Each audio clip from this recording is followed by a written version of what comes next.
आपल्यासोबत बोलण्यासाठी राज्य शिक्षक शालेय मंत्री पंकज भोईर आहे. आपण त्यांच्याशी बातचीत करूया.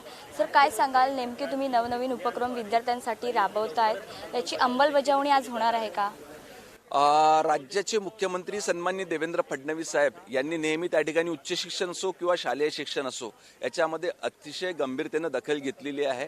आपल्या राज्यातली येणारी पिढी ही चांगली सुजाण आणि चांगली व्हावी याच्याकरता वेगवेगळ्या योजना ह्या उच्च शिक्षण विभाग त्याच पद्धतीनं शालेय शिक्षण विभागाच्या वतीनं राबविण्यात येतात.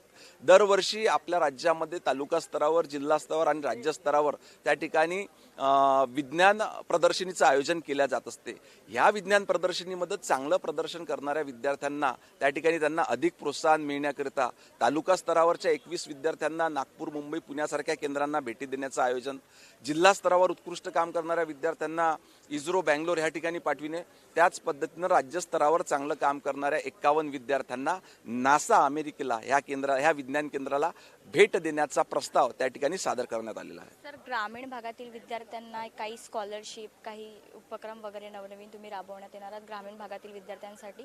निश्चितपणे चांगलं काम करणाऱ्या विज्ञान क्षेत्रात चांगलं काम करणाऱ्या विद्यार्थ्यांना जी रक्कम आतापर्यंत त्या ठिकाणी 5,000 होती ती रक्कम वाढवून त्या ठिकाणी 51,000 रुपयापर्यंत करण्याची मागणी त्या ठिकाणी काही पालकांकडून आणि विद्यार्थ्यांकडून, काही शिक्षण संस्थांकडून होती. ती आपण मान्य केलेली असून प्रस्तावित केलेली आहे. लवकरच त्याला देखील मान्यता देण्यात येईल. हल्ली आपण बघू शकतो शाळा कॉलेजमध्ये असे खूप प्रकार घडतात की ते ड्रग्जचं वगैरे तिथे सापडलं जातं. त्यावर काय तुम्ही उपक्रम किंवा काही राबवणाऱ्या जबाबदाऱ्या काही सरकारला देणार आहात? शैक्षणिक संस्थेच्या 3 किलोमीटरच्या परिसरामध्ये कुठेही त्या ठिकाणी गुटखा, तंबाखू, सिगारेट किंवा इतर कुठलेही त्या ठिकाणी अशा पद्धतीचे मादक द्रव्य विकण्याची परवानगी नाही आहे. त्याच्याबद्दल ऑलरेडी कायदा त्या ठिकाणी आहे. याची अधिक कडक अंमलबजावणी करण्याकरता आपण कायद्यामध्ये अजून दुरुस्ती करतोय. विद्यार्थ्यांना स्कॉलरशिप उपलब्ध करून देणार आहात या माध्यमातून? नाही, वेगवेगळ्या शिष्यवृत्ती ऑलरेडी विद्यार्थ्यांना त्या ठिकाणी आहे. आता आपण विज्ञान क्षेत्रामध्ये उत्कृष्ट काम करणाऱ्या विद्यार्थ्यांच्या बक्षिसाच्या रकमेमध्ये त्या ठिकाणी वाढ करतोय. कॅमेरामॅन शिवाजी काळेसोबत मी साक्षी यादव, टॉप न्यूज मराठी, नागपूर.